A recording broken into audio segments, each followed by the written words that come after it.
पारिस्थितिकी एवं पर्यावरण के बारे में आज जानकारी लेने जा रहे हैं। समस्त जीवों तथा भौतिक पर्यावरण के मध्य एवं पुनः विभिन्न जीवों के मध्य आपसी अंतर संबंधों के अध्ययन को पारिस्थितिकी, अंग्रेजी में एकरा इकोलॉजी कहते हैं।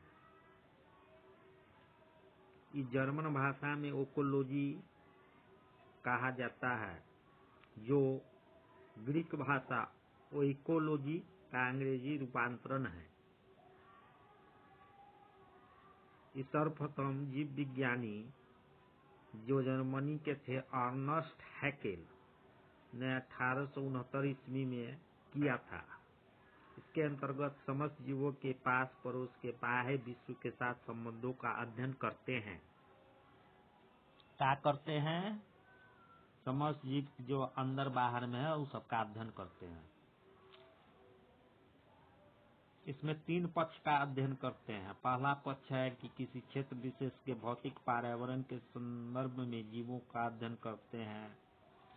दूसरा, किसी एक समुदाय के विभिन्न जीवों के मध्य आपसी अंतर संबंधों का अध्ययन करते हैं।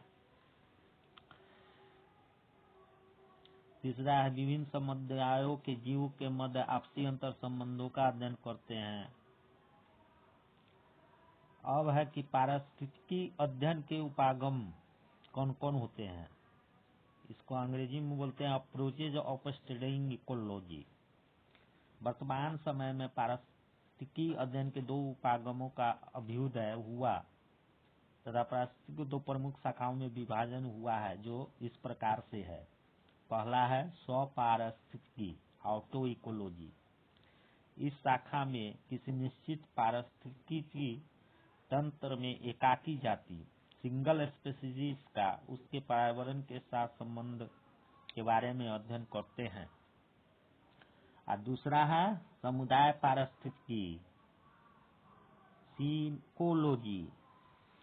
और इस शाखा में है कि खास पारिस्थितिकी तंत्र इकोसिस्टम में वनस्पति समुदायों के उनके आवास हैबिटेट्स के बारे में अध्ययन करते हैं। समुदाय पारिस्थितिकी के अध्ययन के लिए जैविक समुदाय बायोलॉजिकल कम्युनिटी अध्ययन की इकाई होता है। अब हम लोग जानेंगे कि पारिस्थितिकी तंत्र क्या है। किसी भी आकार की किसी भी क्षेत्रीय समय इकाई में भौतिक, रासायनिक, जैविक प्रक्रियाओं द्वारा निर्मित तंत्र को पारिस्थितिकी तंत्र इकोसिस्टम कहते हैं। इस शब्द का प्रयोग सर्वप्रथम 1935 ईस्वी में एजी टांसले ने किया था। इसके अनुसार पारिस्थितिकी तंत्र एक गतिक तंत्र होता है जिसकी संरचना 2 प्रमुख भागों से हो जाता है। पहला है जीवोम, या इसको बायोम भी कहते हैं। सभी जीवों का समूह, वनस्पति तथा प्राणी जो एक साथ एक इकाई के रूप में रहते हैं। और दूसरा है निवास क्षेत्र या भौतिक पर्यावरण हैबिटेट। सभी भागों जैविक एवं अजैविक बायोम तथा निवास क्षेत्र के परस्पर क्रियाशील कारक समझना चाहिए, जो एक प्रौढ़ पारिस्थितिकी तंत्र में लगभग संतुलित दशा में होते हैं।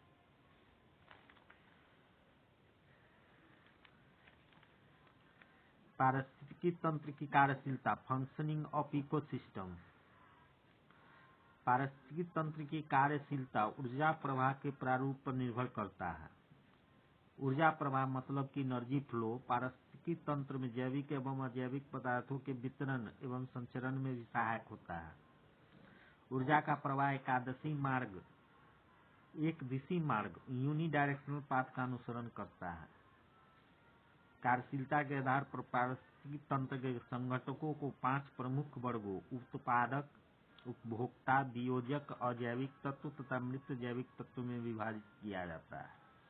अब इस सबको एक खून करके देख लेते हैं। पहला है कि उत्पादक प्रोड्यूसर। ये क्लोरोफिल युक्त पौधे हैं जैसे काई, शैवाल, घास और पेड़। ये पौधे प्रकाश संश्लेषण की क्रिया द्वारा कार्बन डाइऑक्साइड CO2 एवं जल H2O को पर्णहरित क्लोरोफिल की उपस्थिति में सूर्य के प्रकाश द्वारा ग्लूकोज में परिवर्तित करते हैं। प्रकाश संश्लेषण की क्रिया में कार्बन डाइऑक्साइड का अपचयन रिडक्शन तथा जल का उपचयन ऑक्सीडेशन होता है। इस क्रिया के दौरान पौधे सौर ऊर्जा को रासायनिक ऊर्जा में बदलते हैं। चूंकि हरे पौधे अपना भोजन स्वयं तैयार करते हैं, इनको स्वपोषी ऑटोट्रॉफ्स भी कहते हैं। सेकेंड बा उपभोक्ता या पारभोक्ता, कंज्यूमर्स ओकरा, कंज्यूमर्स उपभोग करे वाला के कहल जाला कंज्यूमर्स। या मानव सहित पारपोषित जंतु होते हैं जो स्वपोषित प्राथमिक उत्पाद पौधों द्वारा उत्पन्न जैविक तत्वों से अपना आहार ग्रहण करते हैं। ये परपोषी या विषमपोषी हेटेरोट्रॉफ्स कहलाते हैं। अब एक 3 उपवर्ग होते हैं। एक है प्राथमिक उपभोक्ता, प्राइमरी कंज्यूमर्स। इसके अंतर्गत वे जीवधारी आते हैं जो प्राथमिक उत्पादकों अर्थात हरे पौधों से अपना भोजन प्राप्त करते हैं। ये शाकाहारी हर्बीवोरस होते हैं। उदाहरण के लिए टिड्डा, गाय, बैल, बकरी, हिरण, खरगोश आदि। माने गाय घास फूस खाने वाला जितने हो गया वो सब हो गया तुमको क्या प्राइमरी कंज्यूमर्स हो गया, प्राथमिक उपभोक्ता। अब दूसरा उपभोक्ता माने द्वितीयक उपभोक्ता, सेकेंडरी कंज्यूमर्स अंग्रेजी में बोलेंगे। इस श्रेणी के अंतर्गत वो जीवधारी सब है जो अपना भोजन शाकाहारियों को खाकर प्राप्त करते हैं। इस प्रकार श्रेणी के उपभोक्ता मांसाहारी कार्निवोरस कहलाते। उदाहरण शेर, बाघ, मेढक इत्यादि। 3 सर्वाहारी ओमनिवोरस। इसके अंतर्गत मुख्य रूप से मनुष्य आता है क्योंकि यह शाकाहारी तथा मांसाहारी दोनों होता है।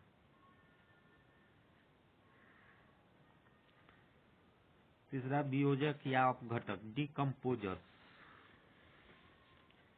ये सूक्ष्म जीव होते हैं जो मृत पौधों, जंतुओं तथा जैविक पदार्थों का वियोजन करते हैं। इनमें से अधिकांश जीव सूक्ष्म बैक्टीरिया तथा कवक के रूप में मृदा में रहते हैं। अपघटनकर्ता मृत पौधों एवं जंतुओं का अपघटन करके पृथ्वी को साफ करते रहते हैं, इसलिए इन्हें प्रकृति का सफाई करता है। स्कैवेंजर्स कहते हैं। क्या कहते हैं? स्कैवेंजर्स। अब हम लोग जानते हैं कि उत्पादकता मापन की इकाई, यूनिट ऑफ मेजरमेंट। पारिस्थितिकी तंत्र में सकल उत्पादकता को ग्राम प्रति वर्ग मीटर प्रतिदिन या प्रति वर्ष में मापते हैं। जैव भार, अब देखिए, बायोमास। प्रति क्षेत्र इकाई में जीवित पदार्थों अर्थात पौधे, जंतु तथा सूक्ष्म जीव के सकल भार या उनकी मात्रा को जैव पूंजी या बायोमास कहते हैं तथा इसे शुष्क भार के रूप में प्रदर्शित करते हैं। अब है कि जैव भार का मापन कैसे करते हैं? Measurement of biomass.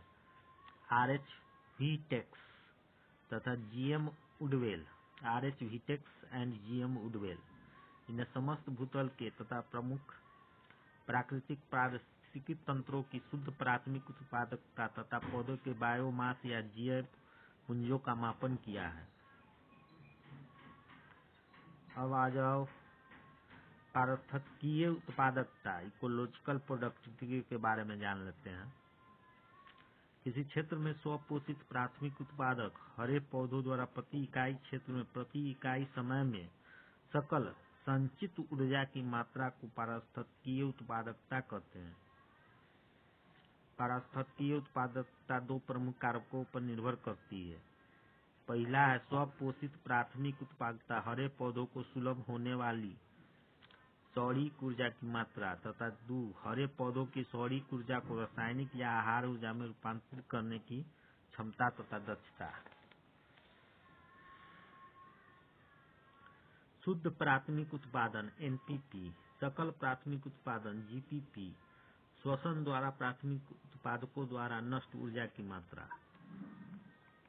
पारिस्थितिकी तंत्र की उत्पादकता, चाहे वह सकल प्राथमिक उत्पादकता हो या शुद्ध प्राथमिक उत्पादकता का मापन प्रायः प्रतिदिन प्रति वर्ग मीटर क्षेत्र में ग्राम पर मीटर स्क्वायर पर डे या प्रति वर्ष प्रति वर्ग मीटर क्षेत्र में ग्राम पर मीटर स्क्वायर पर ईयर में किया जाता है। अब जान लेते हैं पारिस्थितिकी दक्षता, इकोलॉजिकल इफिशियंसी। उस दक्षता को जिससे जीव अपना भोजन प्राप्त करते हैं तथा भोजन को जैव भार में परिवर्तित कर दूसरी उच्च स्तरीय रीति के लिए उपलब्ध कराता है, पारिस्थितिकी दक्षता कहते हैं। प्रकाश संश्लेषी दक्षता बराबर होता है सकल प्राथमिक उत्पादकता गुणे 100 बटा सीधा संपूर्ण सौर विकिरण। उसी तरह स्वांगीकरण दक्षता, स्वांगीकृत भोग्य ऊर्जा गुणे 100 बटा अंतर्ग्रहित आहार ऊर्जा। अब हो गई पारिस्थितिकी दक्षता। पोषण स्तर पर जैव भार उत्पादन में ऊर्जा गुने 100 बट्टा पूर्ण पोषण स्तर पर जैव भार उत्पादन में ऊर्जा। अब तक आ जाते हैं 10% के नियम क्या होता है, इसको जान लेते हैं। Law of 10%। जीव विज्ञानी लिंडेमान ने 1942 ईस्वी में इस नियम को प्रतिपादित किया। इस नियम के अनुसार जब हम पोषण स्तर 1 से पोषण स्तर 2 की ओर बढ़ते हैं तो ऊर्जा मात्रा में धीरे धीरे कमी होती जाती है। वास्तव में एक पोषण स्तर से दूसरे पोषण स्तर में मात्र 10% ऊर्जा ही स्थानांतरित होती है। पर्यावरण इन्वायरमेंट। पर्यावरण सभी जैविक तथा अजैविक अवयवों का सम्मिश्रण है जो जीवों को अनेक प्रकार से प्रभावित करता है। पर्यावरण के विभिन्न अवयव एक दूसरे से जुड़े और पारस्परिक आश्रित रहते हैं जो सदैव परिवर्तनशील है। जीव अपने पर्यावरण में एक परास के भीतर होने वाले परिवर्तनों को सहन कर सकते हैं और इसे सहनशीलता परास टॉलरेंस रेंज कहते हैं, जबकि इस सीमा के बाद पर्यावरण की स्वनियंत्रित प्रक्रिया अप्रभावी हो जाती है। पोषण स्तर, आहार श्रृंखला एवं आहार जाल, ये सब क्या होता है थोड़ा जान लेते हैं। Trophic level food chain and food web. सामान्य रूप से जीव मंडल में एक जीव से दूसरे जीव में ऊर्जा का स्थानांतरण के क्रम को आहार श्रृंखला फूड चेन कहते हैं तथा जिस बिंदु पर एक जीव से दूसरे जीव में ऊर्जा का स्थानांतरण होता है उसे पोषण स्तर ट्रॉपिकल लेवल कहते हैं। सभी पारिस्थितिक तंत्रों में 2 प्रकार की विभिन्न आहार श्रृंखलाएं हो सकती हैं, चारण आहार श्रृंखला तथा अपरद आहार श्रृंखला। चारण आहार श्रृंखला ग्रेजिंग फूड चेन उत्पादक से प्रारंभ होकर शाक भक्षी होते हुए मांसाहारी तक जाती है। पोषण स्तर। सामान्य रूप से आहार श्रृंखला में 4 पोषण स्तर होते हैं। पोषण स्तर 1। आहार श्रृंखला में आहार स्तर स्वपोषित प्राथमिक उत्पादक हरे पौधों का होता है। इस स्तर पर हरे पौधे प्रकाश ऊर्जा की सहायता से प्रकाश संश्लेषण विधि द्वारा अपना आहार निर्मित करते हैं। पोषण स्तर 2। जो जंतु अपना आहार स्वयं निर्मित नहीं करते बल्कि अपने आहार के लिए पोषण स्तर 1 के हरे पौधों पर निर्भर करते हुए पोषण स्तर 2 के अंतर्गत आते हैं। इन्हें प्राथमिक उपभोक्ता भी कहते हैं। पोषण स्तर 3। जो जंतु अपने आहार के लिए पोषण स्तर 2 के शाक भक्षी या चरने वाले जंतु पर निर्भर करते हैं उन्हें पोषण स्तर 3 के अंतर्गत सम्मिलित करते हैं। इन्हें मांस भक्षी कार्निवोरस तथा द्वितीय उपभोक्ता कहते हैं। पोषण स्तर 4। इस पोषण स्तर के अंदर वे जंतु आते हैं जो निचले 3 पोषण स्तरों से प्रत्यक्ष या अप्रत्यक्ष रूप से अपना आहार ग्रहण करते हैं। मनुष्य इस पोषण स्तर का सर्वाधिक महत्वपूर्ण सदस्य है। इस स्तर के जंतुओं को सर्वाहारी ऑमनिवोरस कहते हैं। अब जानते हैं वियोजक डिकम्पोजर। सूक्ष्म जीव भी सर्वाहारी होते हैं क्योंकि पौधों तथा सभी प्रकार के जंतुओं के मृत शरीरों का वियोजन करते हैं और इस दौरान अपना आहार भी ग्रहण करते हैं।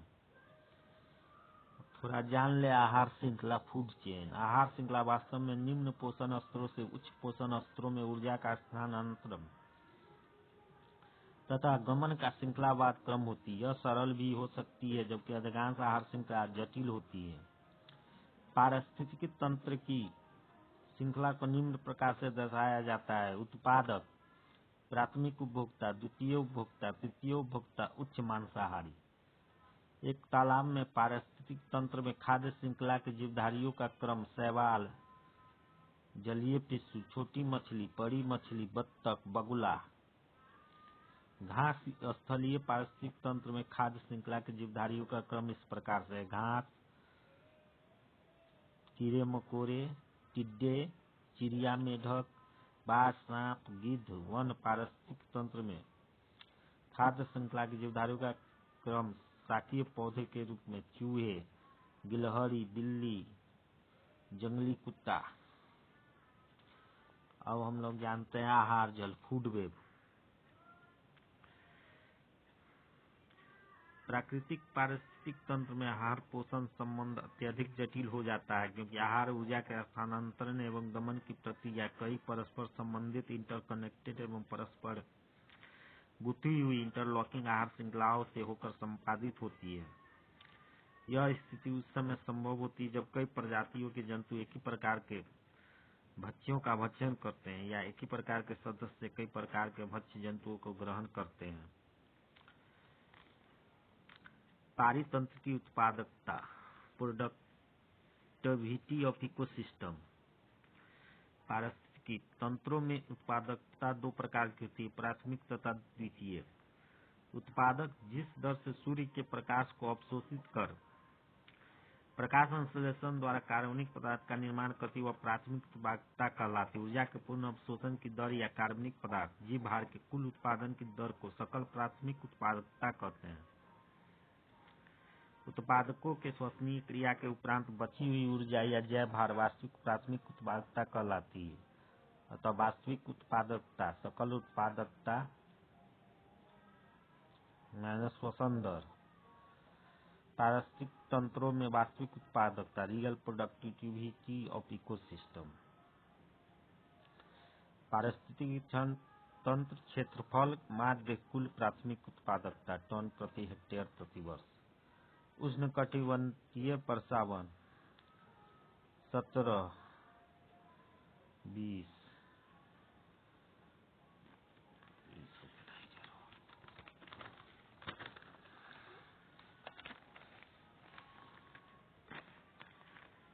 पारिस्थितिक पिरामिड, इकोलॉजिकल पिरामिड किसी भी पारिस्थितिक तंत्र के प्राथमिक उत्पादकों एवं उपभोक्ताओं की संख्या, जीव भार तथा संचित ऊर्जा में परस्पर एक प्रकार का संबंध होता है। इन संबंधों को जब चित्र रूप में दिखाया जाता है तो इन्हें पारिस्थितिक पिरामिड कहते हैं। पारिस्थितिक पिरामिड की संकल्पना वर्ष 1927 में चार्ल्स एल्टन द्वारा प्रस्तावित की गई।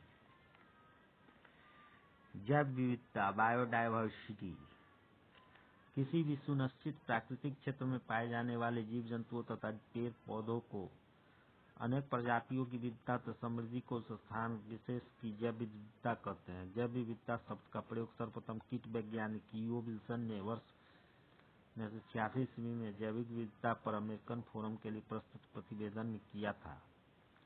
भारत के पश्चिमी घाट की उभयचर जातियों की जैव विविधता पूर्वी घाट से अधिक है। प्रजातियों से समृद्ध क्षेत्रों की विविधता का मुख्य स्थल हॉट स्पॉट्स ऑफ डायवर्सिटी कहा जाता है। भारत विश्व के उन 12 देशों में से एक है जो प्रजातीय विविधता की दृष्टि से अत्यंत समृद्ध है।